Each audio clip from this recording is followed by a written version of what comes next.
આ વિડીયોમાં આપણે 16નો ઘડીયો સરળતાથી શીખીશું। ઘડીયો ભલે 16નો છે, આપણે 6નો ઘડીયો બોલવાનો છે। ચલો પ્રેક્ટિકલી સમજીએ। તમે સ્ટેપ ધ્યાનથી સમજો, આવડી જશે।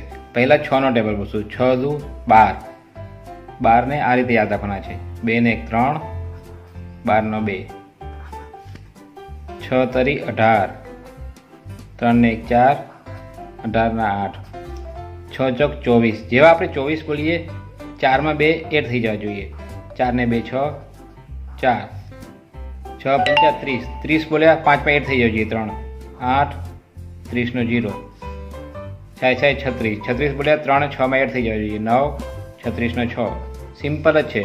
6 સીતા 42, જેવા 42 બોલી 7માં 4 એડ થઈ જવા જોઈએ। 7 ને 4 11, 42 ના 2, 8 છંગ 48, 8 ને 4 12, 48 નો 8, 6 9 54, જેવા 54 બોલી 9માં 5 એડ થઈ જવા જોઈએ। 9 ને 5 14, 54 નો 4, સિમ્પલ છે। થોડી પ્રેક્ટિસ કરશો તો તમે પણ ફટાફટ જવાબ આપી શકશો। Thank you.